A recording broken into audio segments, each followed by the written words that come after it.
Question everything, for the truth should not be televised. And that's for sure. So with that, you know, sometimes I like to drive around and go to colonizers, communities, and areas, you know, just to see how they live in, you know, up and down the East Coast and throughout the Midwest and stuff.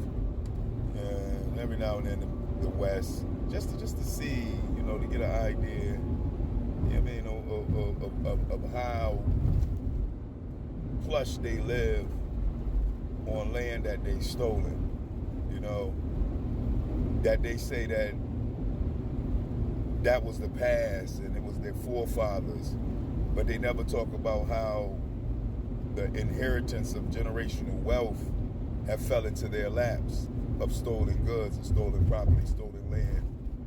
They don't talk about the benefit of being their forefathers' children and able to absorb and maintain what their forefathers have stolen and passed down through generations to them. You know, they'll never talk about that part, you know.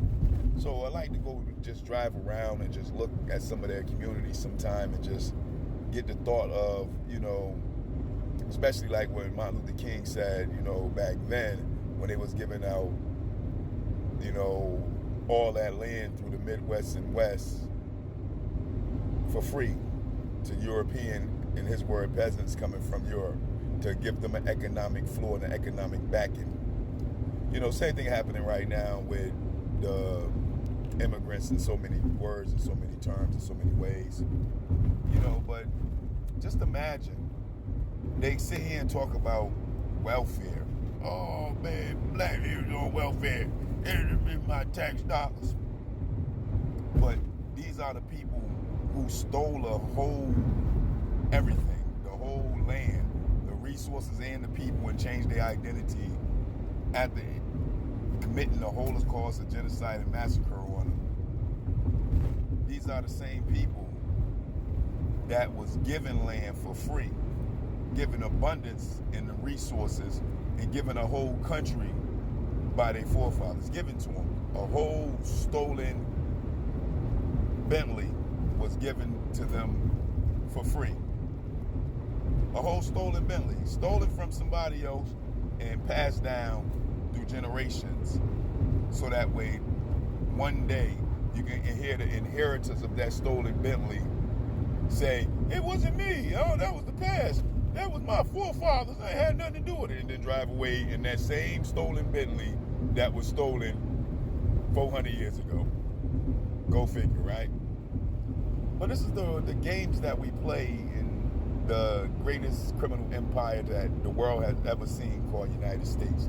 These are the games that we're playing, you know, where the Aboriginal Negroes can never ever pull themselves up by their bootstraps, because in doing so, for all the times that they have done throughout their history in this lifetime, it came with such violence, hatred, and massacres against their people, to where nowadays you see them with barely anything, because of never being given any justice for any wrongdoings that has been done to them. But yet still, it was the past, it was my forefathers, it wasn't me. You hear this all the time. You know, I never understood how the victims of crime that never get justice for the crime can be now the criminals to the people that committed the crime, that never ever was brought to justice for their crime. I never understood that. I'm like, wow, you steal a land, steal a property on the land, pass it to your inheritors, and then a gum gets stolen from you from that same resources you stole, from that same land you stole, a gum gets stolen from you, and you say that person is a criminal, but you're not the criminal that's maintaining what your forefathers have stolen and passed down to you through their committing holocausts in order to get it. I never understood that. How you can be demonized as the Aboriginal Negroes of America as criminals.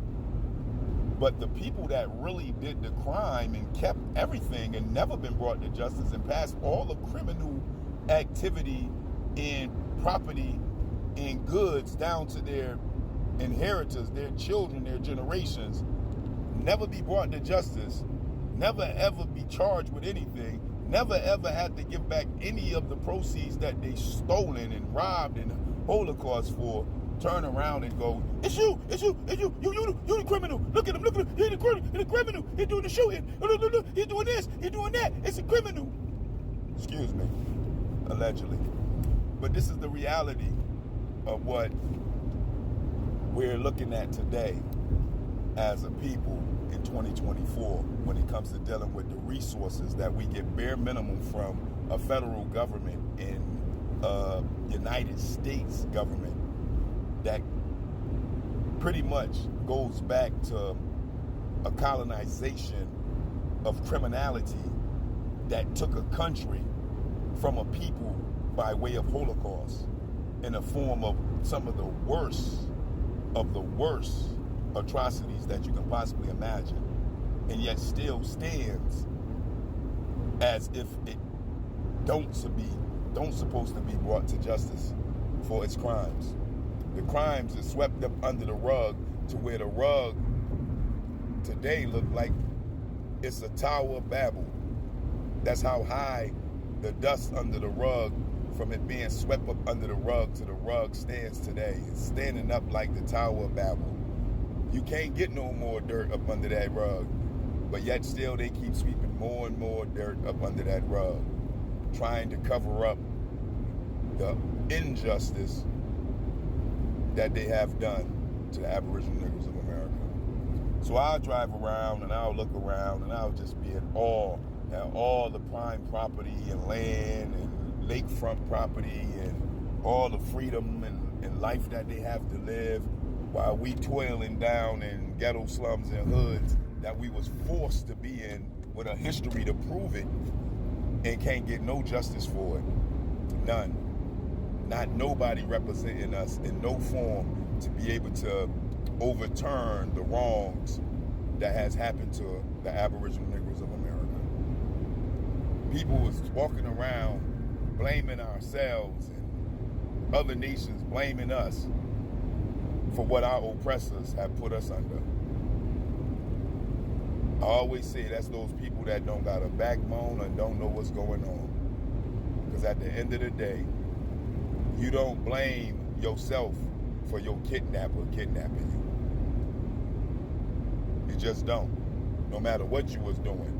The wrong is the wrong of the kidnapper, not you trying to live your life in any form and fashion.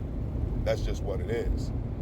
But for some reason, after we get out of the shackles of the kidnapper, after we get away from the toils of the hard labor and the concentration camps of what the kidnapper had us in, and we finally can walk down a hill by ourselves away from that chaos that we was trapped in, they turn around and say it was our fault. They turn around and say we deserved it. They turn around and say it helped us. They turn around and say all sorts of BS that don't bring justice to what has been done to us in a country that says they for laws. Laws on a book that is codes and regulations that don't govern the injustice of stealing property and passing it on for generations, stealing land and then passing it on for generations, causing a Holocaust and massacre and genocides to a nation, and then owning what you've done and never ever being brought to justice. Laws that they say that are on the books that we as Aboriginal Negroes supposed to follow and hold truth to, where their laws don't govern justice for us. How did that work? Pull yourself up by your bootstraps. Pull them up by your bootstraps. And then you look around and see that no matter how many times you pull up, Gary, Indiana gonna still be Gary, Indiana. without no resources.